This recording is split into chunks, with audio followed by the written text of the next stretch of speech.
আজকের অনলাইন ক্লাসে নবম শ্রেণীর সকল শিক্ষার্থীদেরকে স্বাগত জানাচ্ছি ক্লাসে উপস্থিত হওয়ার জন্য।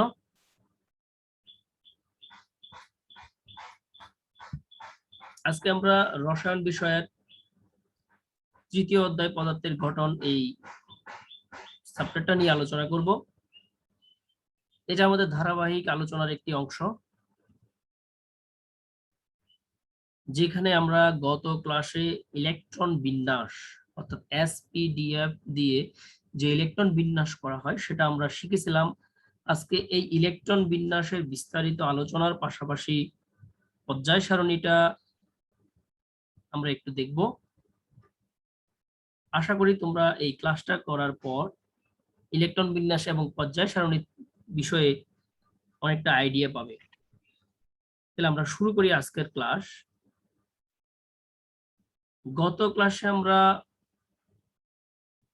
ইলেকট্রন বিন্যাস করার জন্য যে অরবিটাল বিন্যাস আগে ছিল, যে অরবিটাল বিন্যাসটা আমরা জানি, ইলেকট্রন বিন্যাস আমরা অরবিটাল বিন্যাসের মাধ্যমে করে থাকি, অর্থাৎ ইলেকট্রন গুলো আমরা অরবিটালের উপরে দিয়ে ইলেকট্রন বিন্যাস করি। আগে যেখানে আমরা 2, 8, 18 এভাবে লিখতাম, এখন যে অরবিটাল গুলো আমরা জানলাম শিখলাম, অনুমোদিত অরবিটাল বলা হয়। অনুমোদিত, যেহেতু 1s এটা অনুমোদিত, 2s অনুমোদিত, কিন্তু 1p 1d এগুলো ইউজ করা যাবে না, সেজন্য এগুলা লিখলেও এটা বাতিল হবে, এটা অনুমোদিত না। সেজন্য আমি বলি অনুমোদিত অরবিটাল গুলো, যার মধ্যে ইলেকট্রন বসিয়ে আমরা ইলেকট্রন বিন্যাস করি।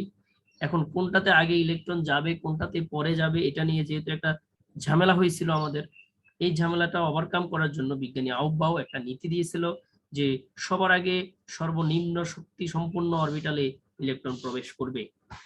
তার যে ক্রমটা আমরা এটা সেই ক্রমটা পেয়েছিলাম যে সবার আগে 1s, তারপরে 2s, তারপরে 2p, তারপরে 3p, 3s, 3p, 4s, 3d, 4p, এভাবে আমরা অগ্রসর হব, প্রতিটা অরবিটালে ইলেকট্রন বসাবো।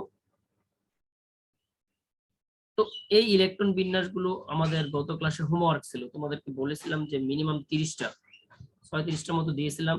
আমি প্রথম দিকে কয়েকটা বুঝাই দিয়েছিলাম যে এগুলো তোমরা ইলেকট্রন বিন্যাস করো।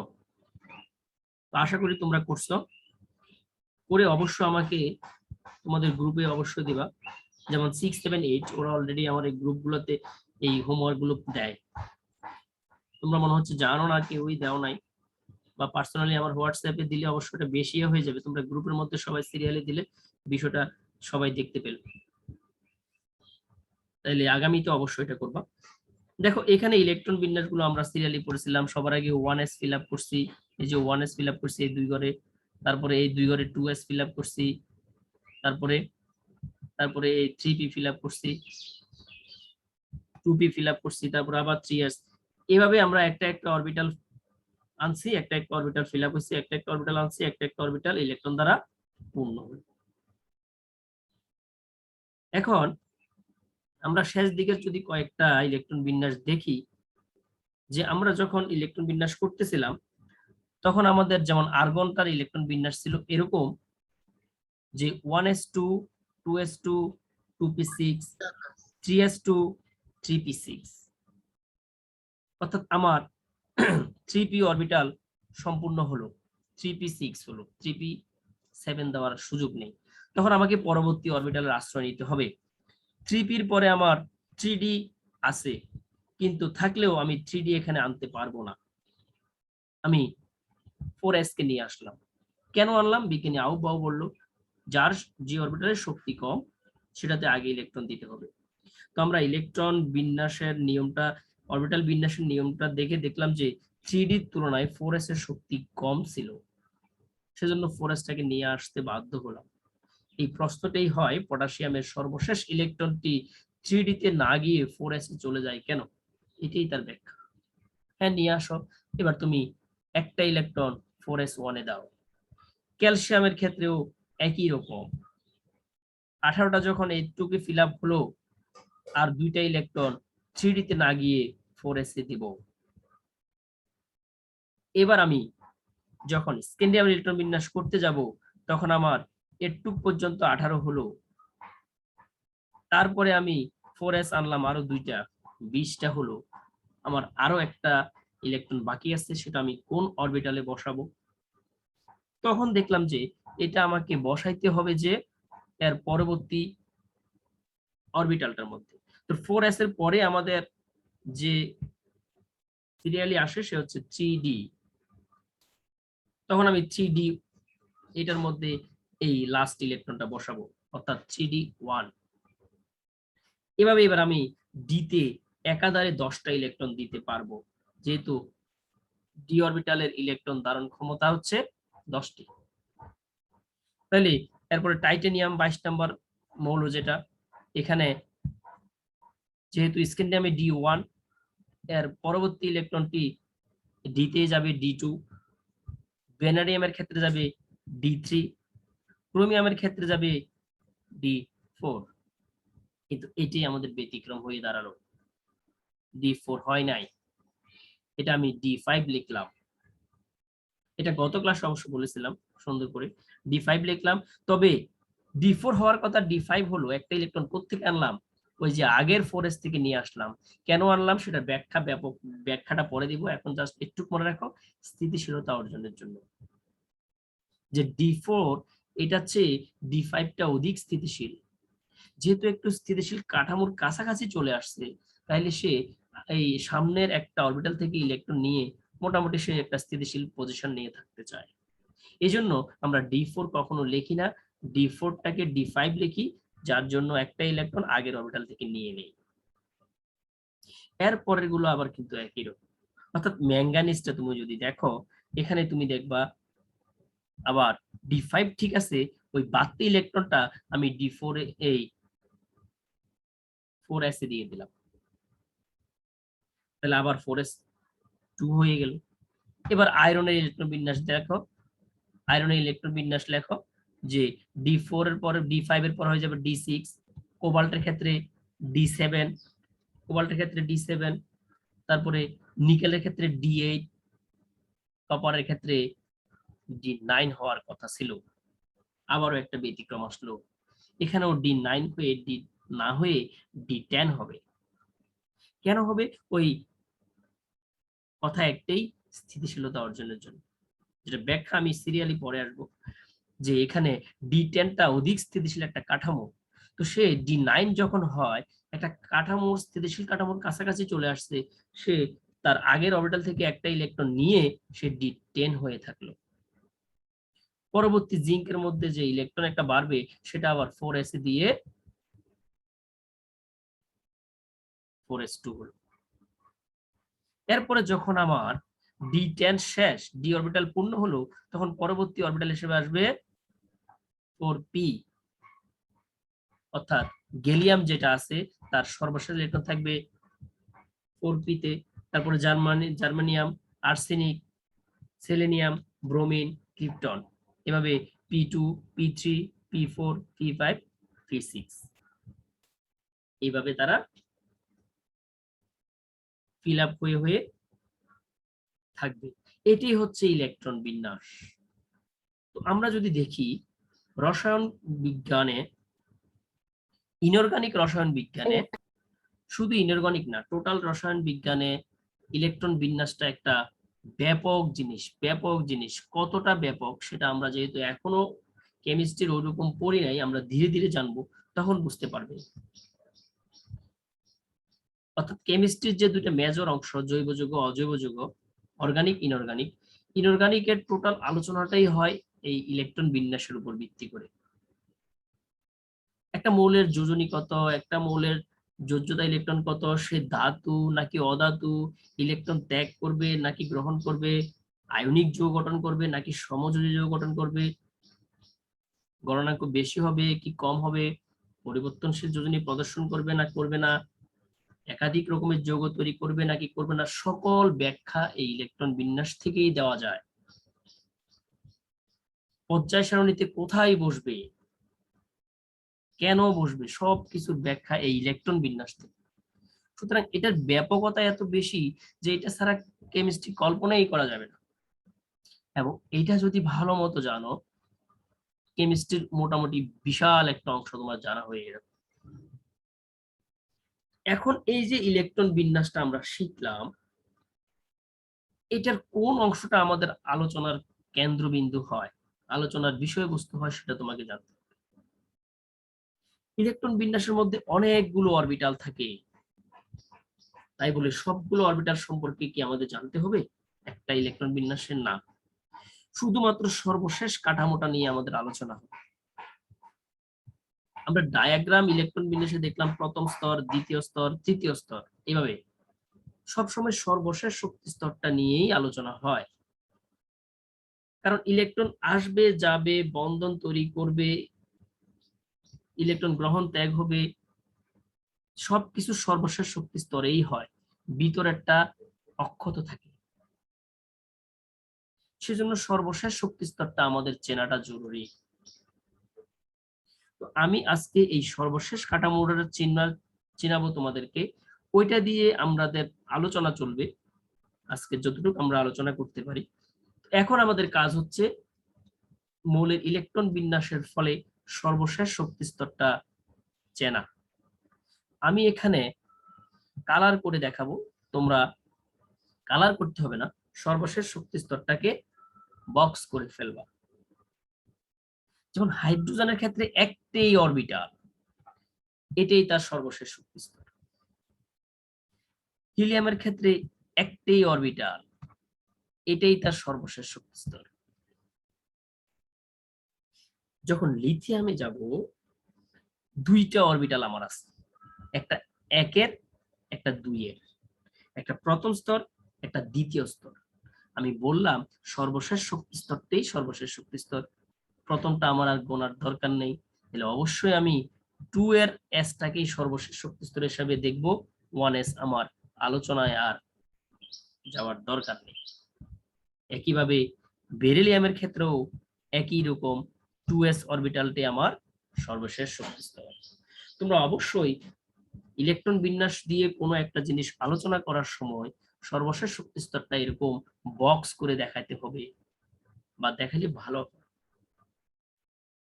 তারপরে যখন আমি বোরনে চলে যাব, তখন আমি দেখলাম এখানেও 2, এখানেও 2, অর্থাৎ সর্বশেষ শক্তি স্তরটা হচ্ছে 2। দ্বিতীয় শক্তি স্তরে এখানে আমার দুইটা অরবিটাল ব্যবহৃত হলো, একটা হলো এস, একটা হলো পি। এই দুইটাকে মিলেই আমার সর্বশেষ শক্তি স্তর গুনতে হবে। অর্থাৎ প্রথম দিকের ক্লাস 8 এর আলোচনার মধ্যে আমরা যে ডায়াগ্রাম ইলেকট্রন বিন্যাস করেছিলাম, এখানে এই ঝামেলাটা ছিল না, কারণ তখন এসপি ছিল না, তখন ছিল প্রথম স্তর, দ্বিতীয় স্তর, তৃতীয় স্তর, এরকম। এখন প্রথম স্তরে যতগুলো ইলেকট্রন থাকে এটাই তার ইলেকট্রন, দ্বিতীয় শক্তি স্তরে যতগুলো ইলেকট্রন থাকবে এটাই তার সর্বশেষ শক্তি স্তরের ইলেকট্রন, তৃতীয় শক্তি স্তরে যতগুলো ইলেকট্রন থাকবে ওইটাই তার সর্বশেষ শক্তি স্তরের ইলেকট্রন। এখন আমরা শিখলাম যে প্রতিটা শক্তি স্তর আবার একাধিক উপস্তরে বিভক্ত, যাদেরকে আমরা এই এসপিডিএফ অরবিটাল বলতেছি। তাহলে এখন দ্বিতীয় শক্তি স্তর যদি দুইটা উপস্তরে বিভক্ত হয়, আমি অবশ্যই এই দুইটা উপস্তরকে গুনতে হবে, অর্থাৎ এস এবং পি। কিন্তু তৃতীয় শক্তি স্তরে যখন আমার তিনটে উপস্তরে বিভক্ত হয় এস পি ডি, আমি কিন্তু তিনটা একসাথে গুনবো না। এখানেই আমার শক্তি স্তরের সর্বশেষ কাঠামোটা চেনার একটা নিয়ম দরকার, সেটাই এখন বলে দিচ্ছি। এখানে আসলে জানার অনেক কিছু জানার আছে, আমি অল্প একটু জেনে বেশি জানার ভাব না ধরে আমি একটু একটু করে বেশি জেনে বিষয়টা আমি ভালো মতো আয়ত্ত করে নিই, সেজন্য একটু বেশি বলতে হয়। তাহলে দেখো কার্বনের ক্ষেত্রেও দ্বিতীয় শক্তি স্তরে যখন প্রবেশ করছি, দ্বিতীয় শক্তি স্তরে দুইটা অরবিটাল আছে এস এবং পি, আমাকে এই দুইটা অরবিটাল মিলেই সর্বশেষ শক্তি স্তর গুনতে হবে। এটা কাজে লাগবে একটু পরে, অর্থাৎ সর্বশেষ শক্তি স্তরে কয়টা ইলেকট্রন আছে সেটা গুনতে কাজে লাগবে, কি কি অরবিটাল আছে সেটা জানতে কাজে লাগবে। শুধু সর্বশেষ কাঠামোটা আমরা একটু আইডেন্টিফাই করে নেই। তারপরে আছে এই নাইট্রোজেন 2s2p, এই 2p-টা ফিল আপ হওয়া পর্যন্ত যতটুকু আছে এই সবগুলা সর্বশেষ শক্তি স্তর এই 2s2p। দেখো তারপরে নিয়ন 2s2p, এইটা হলো তাদের সর্বশেষ শক্তি স্তর। যেহেতু দ্বিতীয় শক্তি স্তরের আলোচনা, প্রথম শক্তি স্তরটা আমি এখানে আলোচনায় আনবো না, এটা প্রথম শক্তি স্তরটা এখানে বাদ যাবে। এবার আমাদের 11 নম্বর মৌলে যখন প্রবেশ করব, একটু খেয়াল করে দেখো আমাদের এন এর মানটা, সর্বোচ্চ অরবিটাল সংখ্যাটা, শক্তি স্তরটা কোথায় গিয়ে পৌঁছালো একটু খেয়াল করো। দেখো তো 1 2 3, অর্থাৎ আমি তৃতীয় স্তরে চলে আসছি। তো তৃতীয় স্তরে যখন চলে আসছি, তৃতীয় শক্তি স্তরে যখন চলে আসছি, তৃতীয় অরবিটালে যখন চলে আসছি, তখন কিন্তু আমার প্রথম আর দ্বিতীয় শক্তি স্তর সম্পর্কে আর আলোচনা করার দরকার নেই। আমি তৃতীয়টা নিয়ে আমার আলোচনা চলবে, যেটা আমি আগেও বলেছিলাম সর্বশেষ শক্তি স্তরটি আলোচ্য বিষয়। তাহলে এবার আমার সোডিয়ামের ক্ষেত্রে সর্বশেষ শক্তি স্তর শুধুমাত্র 3s, যেহেতু এটার মধ্যে একটা অরবিটালেই মাত্র আমরা ঢুকলাম s, কিছু করার নাই, পি তো আমরা এখানে ব্যবহার হয়নি, বলে নিতাম। তারপরে ম্যাগনেসিয়াম, এখানেও 3s আমার সর্বশেষ কাঠামো, যার মধ্যে দুইটা ইলেকট্রন। সোডিয়ামে ছিল 3s সর্বশেষ কাঠামো, যার মধ্যে একটা ইলেকট্রন। এবার যখন অ্যালুমিনিয়ামে প্রবেশ করব, তখন s যেহেতু কমপ্লিট, পি আশ্রয় নিতে হবে, তখন এই পি আর এস মিলে আমার অ্যালুমিনিয়ামের সর্বশেষ কাঠামো হবে। এই পিতে যেহেতু একাধারে 6টা দেওয়া যায় ইলেকট্রন, সেহেতু সিলিকনেরও সর্বশেষ কাঠামো হবে 3s3p, ফসফরাসেরও সর্বশেষ কাঠামো 3s3p, সালফারের সর্বশেষ কাঠামো 3s3p। শুধুমাত্র ইলেকট্রন সংখ্যা বাড়বে, অরবিটাল কাঠামো তো একই থাকলো। আমরা কি বিষয়টা বুঝতে পারতেছি? একটু খেয়াল করে দেখো, অরবিটাল কাঠামো একই থাকতেছে, কি বাড়তেছে তাহলে? কি বাড়তেছে? ইলেকট্রন বাড়তেছে না? দেখো এখানে আমি যখন অ্যালুমিনিয়ামের ইলেকট্রন বিন্যাসে প্রবেশ করলাম, আমার সর্বশেষ কাঠামোটা দেখলাম 3s3p, সিলিকনের 3s3p, ফসফরাসের 3s3p, শুধুমাত্র ইলেকট্রনটা বাড়তেছে।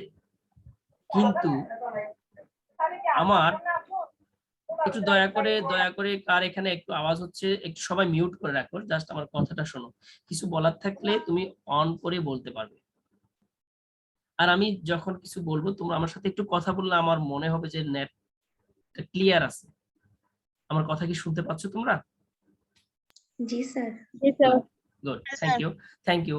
আমি যেটা বলতে চাচ্ছি, যে আমি যখন অ্যালুমিনিয়ামে প্রবেশ করলাম, আমরা দুইটা অরবিটাল পেলাম 3s3p, সিলিকন তাও দুইটা অরবিটাল 3s3p, ফসফরাস তাও দুইটা অরবিটাল, সালফার তাও দুইটা অরবিটাল। শুধু ইলেকট্রন বাড়তেছে, যে ইলেকট্রন বসার জায়গা আছে তো, সেজন্য এখানে আমার অরবিটাল বাড়ার দরকার নেই।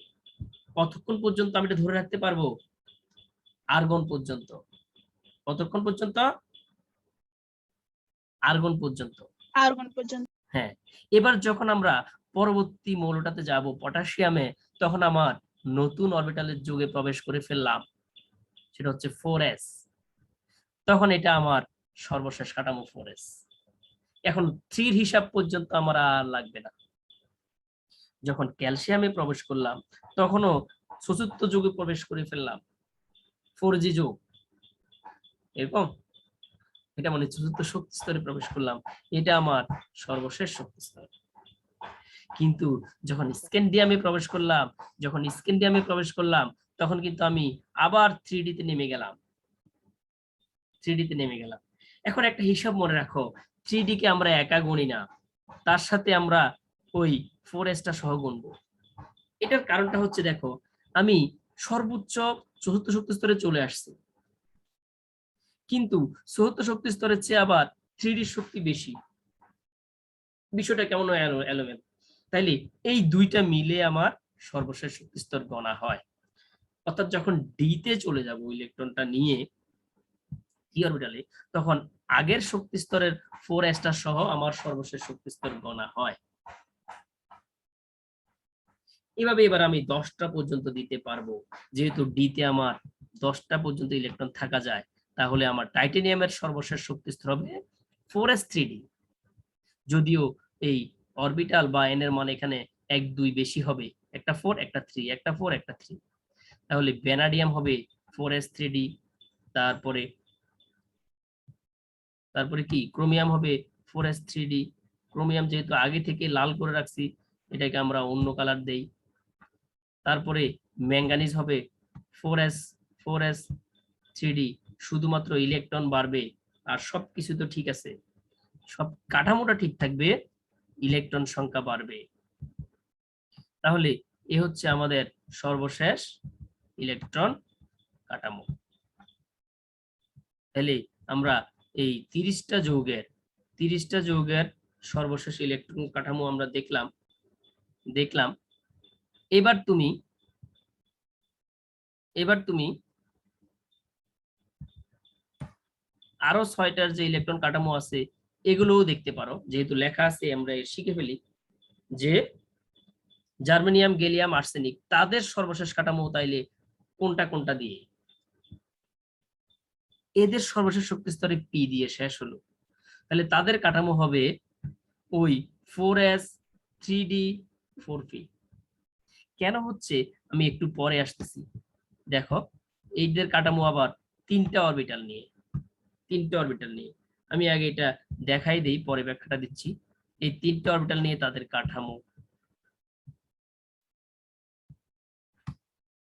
কাঠামোটা হচ্ছে এই 3টে অরবিটাল নিয়ে। এখন এই যে সর্বশেষ কাঠামোগুলো আমরা শিখলাম, এগুলার ব্যবহারগুলো এখন আমরা দেখব, ব্যাপক ব্যবহার। এখন দেখো আমরা যখন s অরবিটাল গুলো দেখলাম, তখন দেখলাম যে s গুলো শুধুমাত্র s নিয়েই থাকে, যেমন s s s। কিন্তু যখন p অরবিটালে গেলাম তখন পিটা একা থাকলো না, পিটা কাকে নিয়ে থাকলো? s অরবিটালকে নিয়ে থাকলো। অর্থাৎ sp sp sp এটা সর্বশেষ কাঠামো। অর্থাৎ s গুনলে s ই হবে, কিন্তু p গুনলে s প্লাস p দুইটা একসাথে গুনতে হবে, কারণ p তে যাওয়ার সময় s টা তোমাকে পার করে আসতে হয়। কিন্তু s টা তো শুরু, এটা কাউকে পার করে যেতে হয় না। অর্থাৎ s অরবিটালটা ফিল আপ করার পরে p তে যায়, সেজন্য s এবং p মিলে সর্বশেষ কাঠামো হয়। দেখো আবার sp sp মিলে সর্বশেষ কাঠামো ছিল, কিন্তু সোডিয়াম ম্যাগনেসিয়ামের বেলায় আবার শুধু s হয়ে গেল। আবার অ্যালুমিনিয়াম থেকে এই নিকেল পর্যন্ত, কি বলে, নিয়ন পর্যন্ত, আর্গন পর্যন্ত দেখো এখানে আবার sp sp। আবার পটাশিয়াম ক্যালসিয়াম আবার s হয়ে গেল। এবার যখন স্ক্যান্ডিয়াম থেকে আমরা জিঙ্ক পর্যন্ত যাব, তখন আবার সর্বশেষ কাঠামো হচ্ছে sd sd sd। যেহেতু এখানে আমি s এ চলে আসছি, কিন্তু আমার ডিটা এর পরে চলে গেছে, এই দুইটা মিলে আমার সর্বশেষ কাঠামো sd sd sd। এবং 31 থেকে 36 পর্যন্ত আমার আবার কাঠামো হবে sdp sdp এরকম।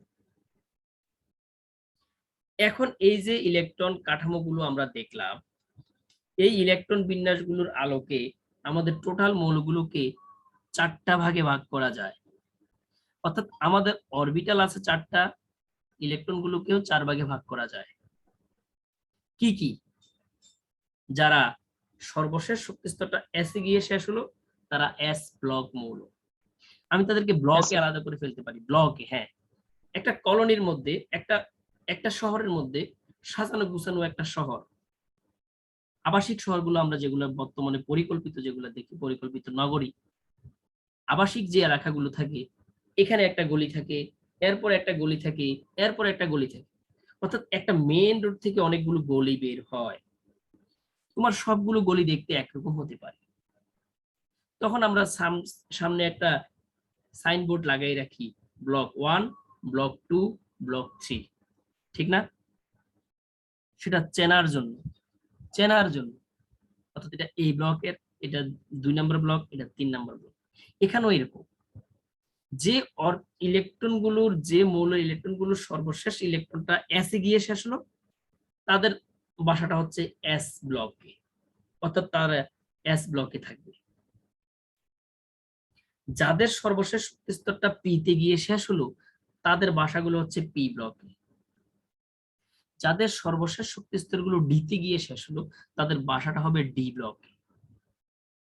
যাদের সর্বশেষ শক্তি স্তরটা এফ অরবিটাল গিয়ে শেষ হলো তাদের বাসা হবে এফ ব্লকে। তাহলে আমাদের ব্লক হবে 4টা, যেহেতু আমাদের গলি 4টা, অরবিটাল 4টা, S block, P block, D block, F block. এখন তুমি চিন্তা করে দেখো এফ ব্লকের মধ্যে বিল্ডিং কয়টা হবে, এস ব্লকে বিল্ডিং কয়টা হবে, অর্থাৎ এস অরবিটালে তুমি সর্বোচ্চ কয়টা ইলেকট্রন দিতে পারো।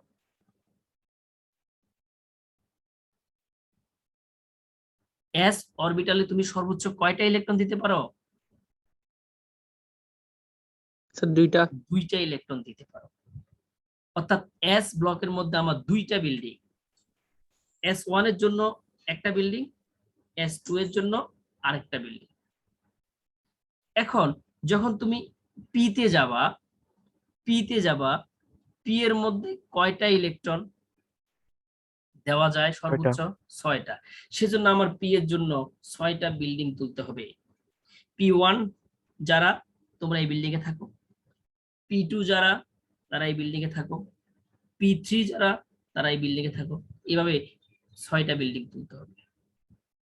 যখন ডি ব্লকে ঢুকবো তখন আমার কয়টা বিল্ডিং লাগবে এরকম? তাহলে 10টা বিল্ডিং লাগবে, কারণ ডি তে আমার 1 থেকে 10 পর্যন্ত ইলেকট্রন দেওয়া যায়। যারা ডি ওয়ান তারা 1 নম্বরে থাকো, যারা ডি টু তারা দ্বিতীয় বিল্ডিং এ থাকো, এরকম করে করে 10টা দেওয়া যাবে। একইভাবে যখন আমি এফ ব্লকে প্রবেশ করব, আমরা এফ ব্লক পর্যন্ত ইলেকট্রন বিন্যাস দেখাই না, বিশাল হয়, একটু পর্যন্ত আমাদের আলোচনা এখনো আসে নাই, আমরা ডি পর্যন্তই থাকি। তবে ব্যাখ্যাটা বলে দিচ্ছি, যখন এফ এ প্রবেশ করব তখন যেহেতু এফ এর মধ্যে আমার 14টা ইলেকট্রন থাকে, 14টা ইলেকট্রন বসানো যায়, সেজন্য এখানে 14টা বিল্ডিং হবে। যে এফ ওয়ান তাই সে 1 নম্বর বিল্ডিং এ থাকবে, যারা এফ টু তারা 2 নম্বর বিল্ডিং এ থাকবে, এইভাবে। তাহলে এবার তোমরা পর্যায় সারণীটা যদি দেখো, আমি যা বললাম তার সাথে একটা মিল পেয়ে যাবা। দেখো মিলটা এবার পাচ্ছ কিনা। তোমার এখানে পর্যায় সারণী যেটা দেখা যাচ্ছে, এখানে কয়টা কালার তোমরা দেখতে পাচ্ছ আমাকে শুধু এটা বলো।